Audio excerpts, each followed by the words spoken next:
देवादिदेवे खजाराश्री शीतलनाथ भगवान की जय। परम पूज्य आचार्य परमेष्ठी गुरुदेव श्री विद्यासागर जी महाराज की जय। निर्यापक श्रमण चतुष्टय मुनिराजों की जय। साधर्मी मुनि विनम्र सागर निस्वार्थ सागर जी आदि समस्त मुनिराजों की जय। बहुदेव सौम्य सागर जी महाराज की, पूज्य मुनि संघ की नमोस्तु गुरुदेव, नमोस्तु गुरुदेव।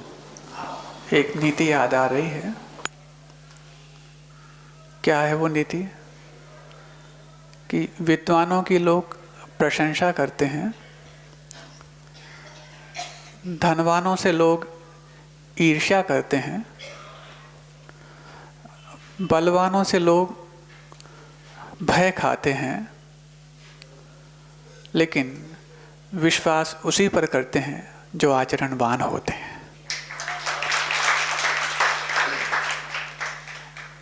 लेकिन उस विश्वास की आवश्यकता क्यों और विश्वास की पूर्ति कैसे? वो विश्वास किस प्रकार का? आत्मविश्वास या दूसरे पर विश्वास?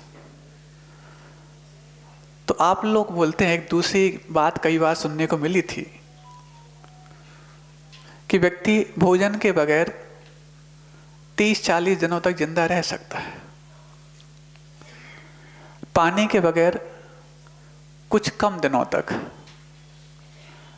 हवा के बगैर कुछ मिनटों तक, लेकिन विश्वास के बगैर एक पल भी नहीं। तो कौन सा विश्वास? आत्मविश्वास या दूसरे पर विश्वास? दोनों ही विश्वास। दोनों ही विश्वास यदि आपसे छूट गए तो फिर प्राण पखेरु आपके शरीर को छोड़ के चले जाएंगे। महाराज, कई बार सुनने में आता है, कॉन्फिडेंस नहीं, ये हम पे विश्वास करता नहीं, मुझे उस पे विश्वास नहीं, ऐसा कहने में आता है। नहीं, इस शब्द में आप ये बता रहे होते हैं थोड़ा सा कम हो गया है, खत्म हो जाए तो आप कहने लायक बचोगे ही नहीं। नहीं नहीं महाराज, ऐसे कैसे? देख लो, उदाहरण बता दो महाराज। देख लो, चलो उदाहरण से बताते हैं। दूसरे पर विश्वास हो अथवा स्वयं पर विश्वास हो, ये दोनों ही विश्वास खत्म हो जाएंगे तो फिर आप नहीं रह पाओगे।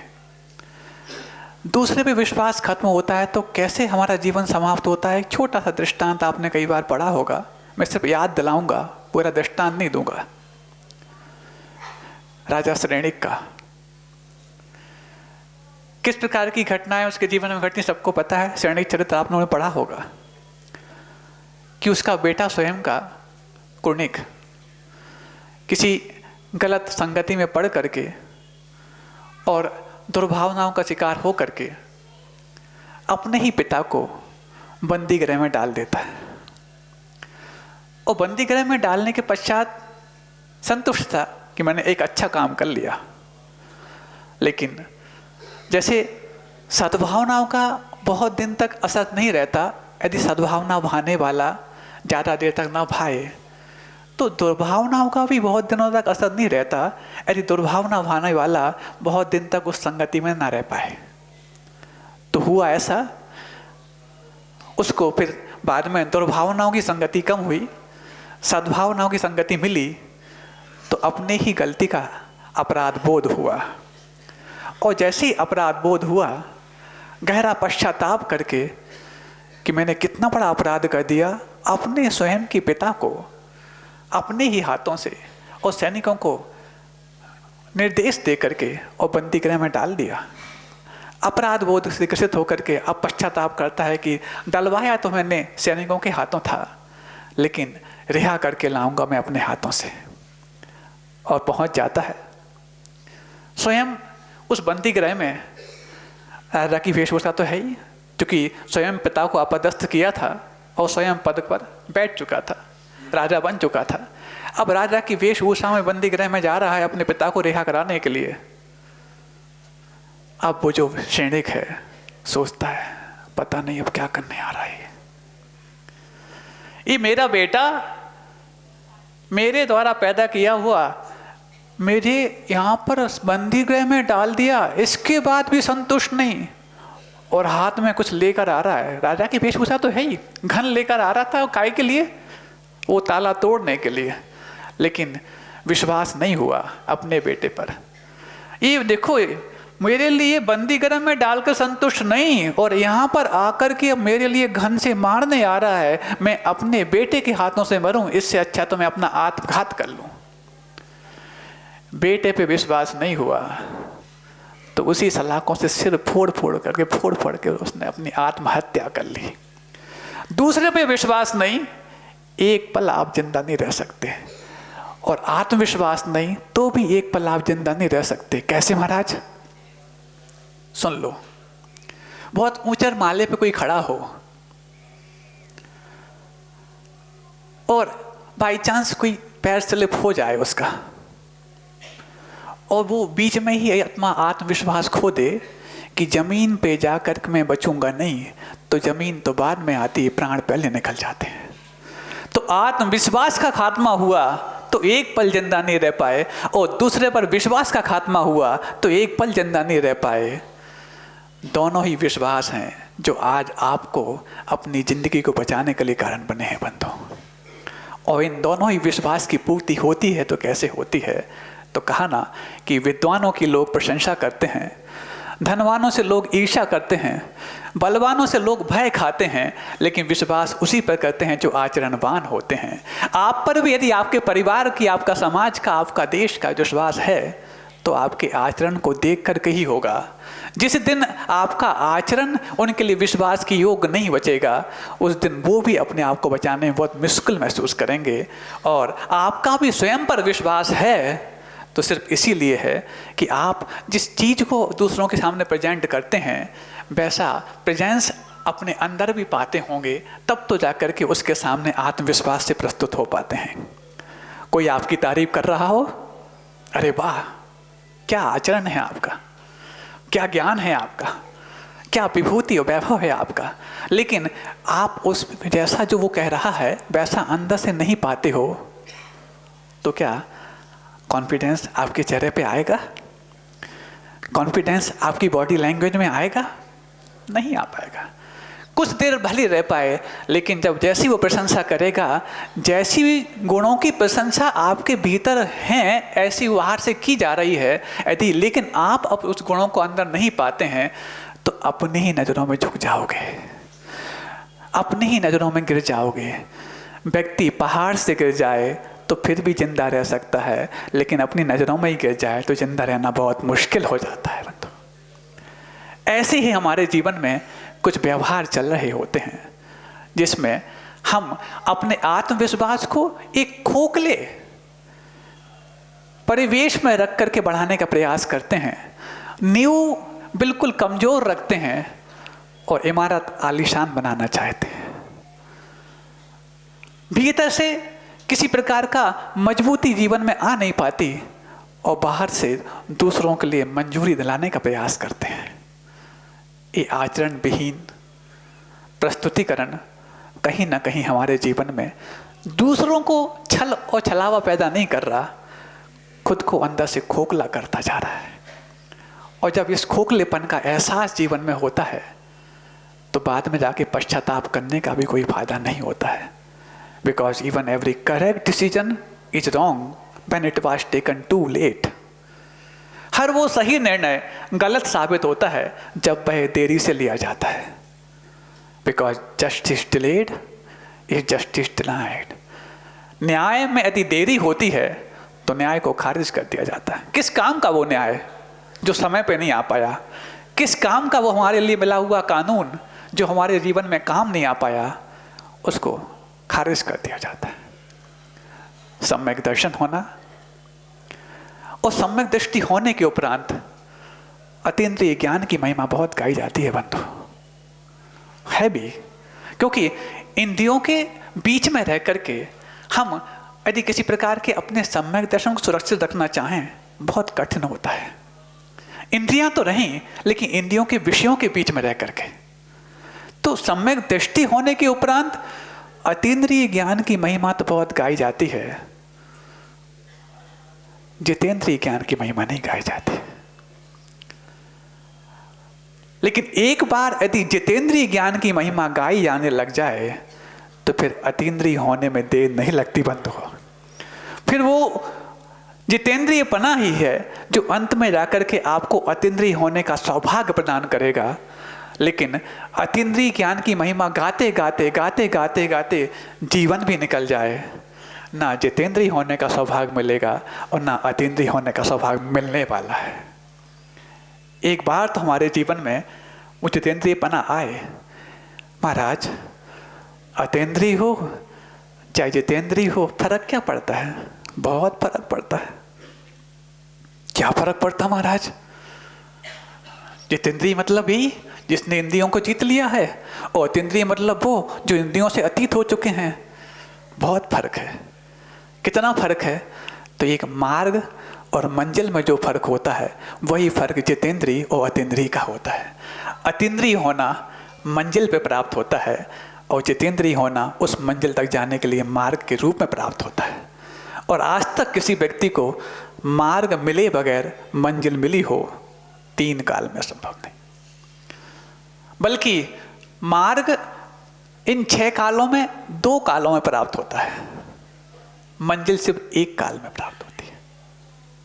6 काल होते ना, कौन कौन से होते? पहला काल, दूसरा काल, अथवा सुषमा सुषमा, सुषमा सुषमा, सुषमा दुखमा, दुखमा सुखमा, आदि आदि, सब जानते हैं आप लोग। तो इन 6 कालों में मोक्ष मार्ग मात्र 2 कालों में प्राप्त हुआ, दुखमा सुखमा काल और दुखमा काल। लेकिन मंजिल की प्राप्ति सिर्फ 1 काल से संभव है, दुखमा सुखमा काल, जिसको चौथा काल कहा जाता है। अवसर्पणी की दृष्टि से चौथा है और उत्सर्पणी की दृष्टि से वो तीसरा माना जाएगा। लेकिन काल का नाम दुखमा सुखमा हमेशा रहेगा। तो इन 6 कालों में 2 कालों में तो मार्ग प्राप्त हुआ, लेकिन मंजिल प्राप्त करने की संभावना मात्र 1 काल में है। तो कोई कहे जिस काल में मंजिल प्राप्त होने की संभावना है उसी काल में मार्ग को स्वीकार किया जाए, बहुत अच्छी बात है, सही तो बात है। जब लक्ष्य नहीं मिलने वाला हो तो प्रयास क्यों किए जाएं?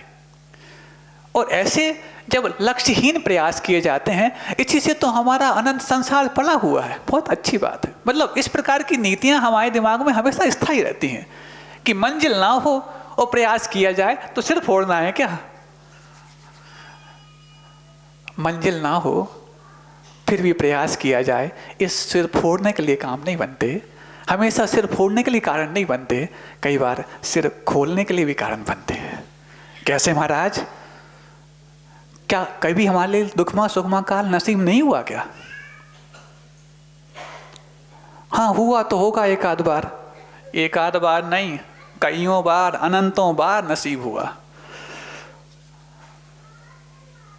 ऐसा कि साक्षात तीर्थंकरों का समूसरण हमें प्राप्त हो गया हो, उनके समूसरण के आसपास से गुजरने का सौभाग्य हमें प्राप्त हो गया हो। लेकिन ऐसे दुखमा सुखमा काल और तीर्थंकरों का साक्षात सानिध्य भी क्या हमारे लिए अतीन्द्रिय बनने के लिए कारण बना? नहीं बन पाया। हम हमेशा यही रोते गए, कई बार काल अच्छा मिला, संदन नहीं मिला। कई बार काल भी मिला, सहनन भी मिला, लेकिन हमारा पुरुषार्थ जागृत नहीं हुआ। कई बार काल भी मिला, सहनन भी मिला, पुरुषार्थ किया, लेकिन कौन सा वाला? बीरबल की खिचड़ी वाला। कभी देखी आपने बीरबल की खिचड़ी? सुनी तो है। महाराज हमारे समय पे बीरबल ही नहीं हुआ, खिचड़ी कैसे बनाएगा वो? बीरबल की खिचड़ी का मतलब सिर्फ इतना नहीं कि कोई खिचड़ी बनाई जाती है। बीरबल की खिचड़ी मतलब ऐसी कि ईंधन भी है, आग भी है, हांडी भी है, दाल और चावल मिलके और पानी में मिले हुए रखे भी हैं उस हांडी में, तो खिचड़ी क्यों नहीं बन रही? जब ईंधन भी है, आग भी है, दाल चावल मिक्स करके रखे हैं, पानी भी सब कुछ है, फिर खिचड़ी बन क्यों नहीं रही? आग का उस हांडी का संपर्क व्यवस्थित नहीं है। संपर्क नहीं है क्या? गर्म तो हो रही है, हाँ गर्म तो हो रही है, लेकिन पक नहीं रही। तो गर्म होना और पकने में जितना अंतर होता है उतना ही अंतर होता है। हमारे पास सारी साधन सामग्री उपलब्ध हो गई, लेकिन हमारे पुरुषार्थ को वो ऊंचाई नहीं मिली जिस ऊंचाई को पाने के पश्चात फिर मंजिल मात्र हमारे लिए नज़दीक दिखती है, बल्कि प्रवेश करने का मात्र प्रतीक्षा रहती है। परीक्षा तो सारी हो चुकी होती है। तो अब वो टंगी हांडी इतनी ऊपर और आग जल रही नीचे, कुछ ना कुछ तो गर्माश आएगी। हाँ, कुछ ना कुछ तो आएगी, इतनी आएगी कि पानी का मात्र अंश तो गर्म हो सकता है, लेकिन खिचड़ी का वंश गर्म नहीं हो सकता। वहाँ तो सिर्फ आपको फिर प्रतीक्षा ही करते रहो, प्रतीक्षा ही करते रहो, और फिर ज़्यादा देर प्रतीक्षा की तो फिर दाल और चावल और पानी में से बदबू तो आने लग जाएगी, लेकिन जो खिचड़ी की सुगंधी होती है वो उसमें से नहीं फूट पाएगी। ऐसा ही हुआ, पूरा जीवन निकाल दिया, सारा सानिध्य मिल गया, देव शास्त्र गुरु मिल गया, साक्षात तीर्थंकरों का सानिध्य मिल गया, वैसा काल मिल गया, वज्र सब नारा सैंदन मिल गया, लेकिन बीरबल खिचड़ी पक नहीं सकती। महाराज तो फिर क्या किया जाए? उस समय तो मिल गया, तब नहीं कर पाए, इस बार तो मिला ही नहीं है। जिस व्यक्ति को जो मिला है उसका यदि पूर्ण उपयोग करने का अभ्यास नहीं है तो फिर सारी साधन सामग्री अनुकूलता मिल जाए, उस अभ्यास के अभाव में आपका संसार का खात्मा नहीं है। बल्कि देखा जाए तो आज जो आपको मिला है इससे भी कम पाकर के लोगों ने दुखमा सुखमा काल में अपने संसार के सारे दुखों का खात्मा करके उस संसार को अंत कर दिया। क्या?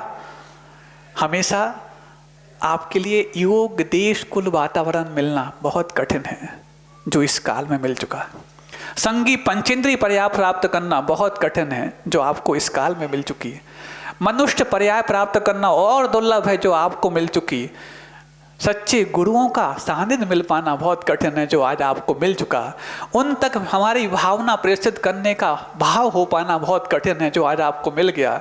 उन तक आपके विचारों के आदान प्रदान करने का माध्यम बन पाना बहुत कठिन है, जो आज आपको मिल गया। और क्या क्या मिल चुका? साक्षात गुरुदेव का चातुर्मास भी आपको शीतल धाम में मिल चुका। और क्या मिल चुका? उसके बाद लगातार 8-8 साल से चातुर्मास मिलते जा रहे हैं मुनियों आरिकाओं के, वो सब आपको मिल चुका। साक्षात तीर्थंकरों का समूहरण आप नहीं बना पाए, कोई बात नहीं, वो कुबेर बनाता है, नकली बनाता है। आपको तो असली और साक्षात और 1000 वर्ष तक चलने वाला समूहरण बनाने का सौभाग्य आपको मिल चुका। क्या चाहिए और क्या नहीं मिलता? वो प्रज्ञा भी मिल गई, वो बुद्धि भी मिल गई, जिसमें हम हे क्या है, उपाधि क्या है, पहचान पाए, ये भी आपको मिल चुका। अरे इसमें से आधा मिला होता और चौथा काल होता तो व्यक्ति मोक्ष चला जाता, आपको तो उससे दुगना मिल चुका। मात्र एक सैंधन नहीं मिला, मैं मानता हूं, लेकिन अभ्यास करने का सैंधन तो आज भी आपको मिला हुआ है। साक्षात मोक्ष जाने का सैंधन नहीं मिला, कोई बात नहीं, लेकिन अभ्यास करने का सैंधन यदि आपको आज नहीं मिला होता तो उन सैननधारियों के बीच में आज आप सामने नहीं बैठे होते, जिन्होंने पर जितना मिला उस सैनन में भी अपनी सामर्थ्य बढ़ाई और साक्षात पंच परमेष्ठियों में से एक पद को प्राप्त करके गुरुदेव की सबसे बड़ी कृपा प्राप्त करता है। रोते रहते, पता नहीं नई उम्र है, 20-22 साल 25 साल की उम्र में आगे क्या होगा, कोई रोग हो गया, दवाई खानी पड़ी, ये करना पड़ा। कई लोग आ जाते ना, महाराज अभी तो सब ठीक चल रहा है, 50 साल की उम्र हो गई, 60 साल की उम्र हो गई, और आजकल तो जल्दी जल्दी रोग घेरते रहते हैं, बीमारियां घेरती जाती हैं। सुनते हैं व्रत लेने के बाद फिर एलोपैथी नहीं खा पाते, मतलब एलोपैथी खाने का इंतजार कर रहे हो, अभी तक नहीं खाई। जब अविरत अवस्था में आप निरोग बनकर जीते रहे तो क्या व्रतों के बाद रोग की संभावना होगी? अरे व्रतों के बाद तो जन्म, जरा और मृत्यु जैसे रोगों की पूरी की पूरी परंपरा को खत्म करने का सौभाग्य मिल जाता है।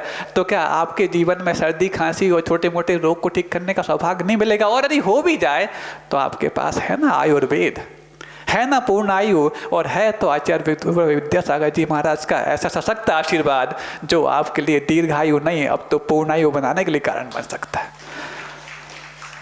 अविरत होकर के भी जब आपका जीवन सकुशल चल गया तो व्रतों के बाद सकुशल क्यों नहीं चलेगा? और यदि नहीं भी चल पाया तो कम से कम मरण तो ऐसा होगा जो व्रती होने के बाद होगा, जो कल उस भव्य जीव ने करके दिखा दिया। एक दिन का भले व्रती जीवन जिया, लेकिन व्रती होकर के मरण को प्राप्त करने का जो सौभाग्य मिला है, अच्छे अच्छे स्वस्थ जीवन जीने वालों को भी वो नहीं मिल पाता। अंतर मुहूर्त का भी यदि व्रती जीवन जी लेता है व्यक्ति तो उसके लिए कल्याण का रास्ता अवश्य मिल जाता है। तो फिर तो उस व्यक्ति ने इतनी भीषण बीमारी, ऐसी हाय तौबा करने वाला शरीर और सब कुछ होने के पश्चात भी जब दीन महाराज वहाँ पहुँचे, महाराज अब तो प्रतिमा प्रदान कर दो। सोचो जब ऐसी अंदर पीड़ा हो रही हो, पीड़ा के समय व्यक्तियों को पानी और हाय तौबा मात याद आती है, उस समय उसको प्रतिमा याद आ रही है। ये है वो शीतल धाम का अतिशय। ऐसी है वो पावन बरगणाओं की एक करामात कि वहाँ पर जाकर कोई रोगी भी पहुँचता है तो उसके भाव अपने जीवन में उद्धार करने के हो जाते हैं, और वहाँ पहुँचने के पश्चात उसका उद्धार हुए बगैर रह नहीं सकता। ऐसे कई ढेरों उदाहरण हम लोग के बीच में इसी चातुर्मास में देखने को मिले, जो शायद आपकी लाइट में नहीं आ पाए। विश्वास उसी पर किया जाता है जो आचरणवान होते हैं। उसने समझ लिया कि नहीं, अब ना डॉक्टर काम आने वाले, न परिवार काम आने वाला, न और कोई दूसरे रिश्तेदार काम आने वाले, अब तो सिर्फ वही काम आने वाला है जिस पर दुनिया विश्वास करती है और जिस पर आचार्य गुरुदेव विद्यासागर जी महाराज ने शिष्यों के रूप में विश्वास किया। तब जाकर के उसने ऐसी कराहना और पीड़ा के बीच में भी प्रतिमा की मांग रखी, और ऐसी चेतन अवस्था, बीच में कुछ गड़बड़ हो रही थी लेकिन उस समय ऐसे भाव क्यों? उसने समझ लिया कि जब 10-10 मुनिराजों का चातुर्मास इस शीतल धाम में हुआ है, गुरुदेव का चातुर्मास यहाँ पर हुआ है, तो यहाँ की पवित्र बरगणाओं में आकर के मेरा उद्धार हुए बगैर नहीं रहेगा, और इनसे जाकर के अंतिम कुछ तो मांग लो। तो मांगा भी तो ऐसा मांगा कि अगले बार जीवन जो मिलेगा वो दूसरों के लिए उसके सामने मांगने के कारण बन जाएगा, और उसका जीवन व्रती होकर के वो जब उसने अपना अंतिम सांस ली है वो कई दूसरों के लिए भी ऐसा विश्वास के लिए कारण बन जाएगा। उसने तो अंतिम श्वास ली, कम से कम तुम अंतिम समय तक किसी की विश्वास की योग तो बन जाओगे, तभी जाकर के इस चातुर्मास की सार्थकता सिद्ध होगी। समय बहुत हो गया है, आगे और कितना बचा है हमें कुछ नहीं मालूम, क्योंकि विश्वास उसी पर किया जाता है जो आचरणवान होते हैं। हम आप लोग पर अब कितना विश्वास करें? हमें तो विश्वास करना उन्हीं पर जिनके संकेत आ चुके हैं।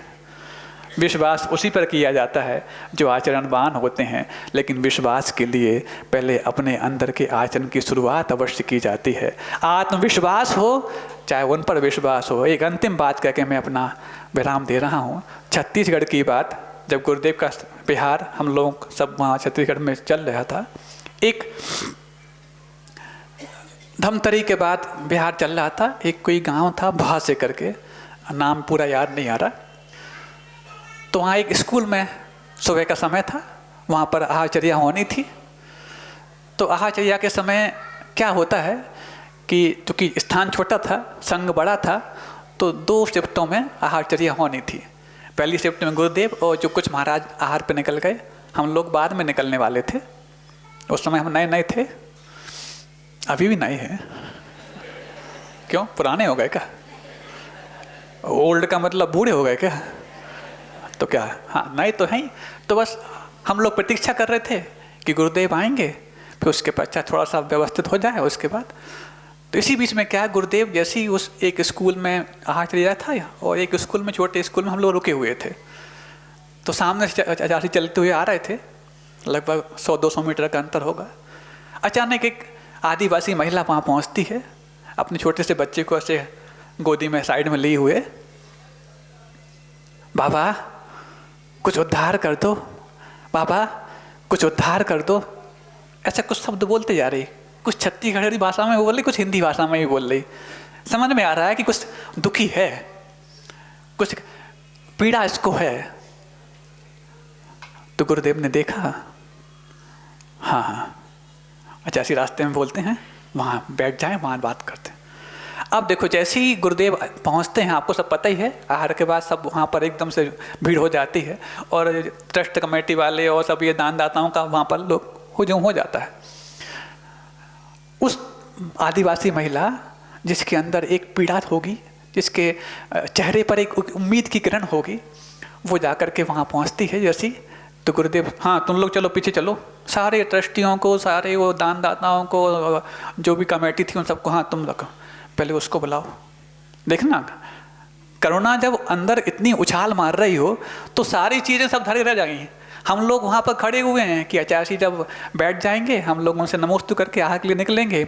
सब खड़े हैं, हम महाराज लोग खड़े हैं, ट्रस्ट कमेटी को एक तरफ कर दिया, दानदाताओं को एक तरफ कर दिया, पहले उसको बुलाओ। बुलाया, पास में आके बैठ गई वहाँ दूर। क्या बात है, बहुत दुख है महाराज, बाल बच्चे हैं, ये है वो है, जो भी उसने अपनी बता बताई हो। और चूँकि हम लोग पास में खड़े थे, बाकी सबको दूर कर दिया गया था।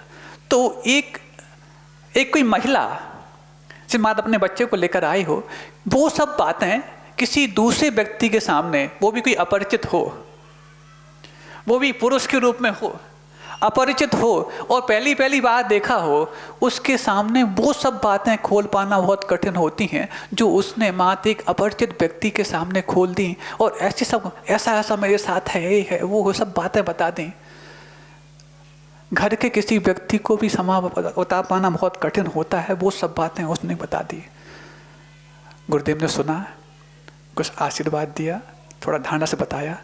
अंदर से जो पहले एक पीड़ा के आंसू आ रहे थे, सुन करके जैसे गुरुदेव का आशीर्वाद मिला, कुछ संकेत मिले, अंदर से खुशी के आंसू बहाने लग गई, हंसने लग गई कि आज तो मुझे भगवान मिल गए, ऐसा ऐसा भगवान मिल गए। वहाँ पर सिर्फ एक ही चीज़ हम लोग देख रहे थे बाजू में, कि इस व्यक्ति को, इस महिला को कैसे पता लगा कि मैं अपने जीवन की सारी उन सब बातों को जो रहस्यपूर्ण होती हैं, गोपनीय होती हैं, इनके सामने बता पाऊँ।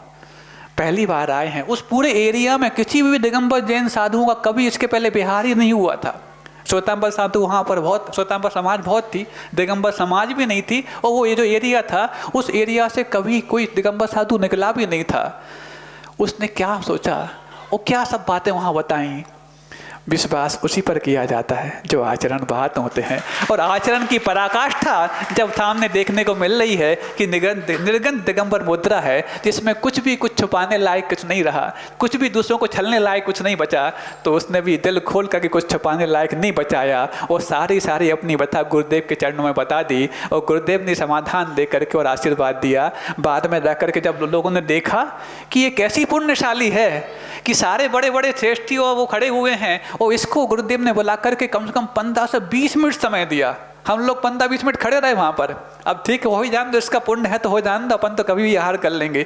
लेकिन जब उसको देखा तो सब जो दीन दुखी तो थी, बाहर जैसे निकलते हैं तो कई लोगों ने पूछा क्या दुख है, क्या है, बोले बाबा ने सब कुछ कर दिया। फिर वहाँ के बाहर लोग निकल करके श्रेष्ठी लोगों ने भी उसके लिए धन इत्यादि की व्यवस्था कर दी।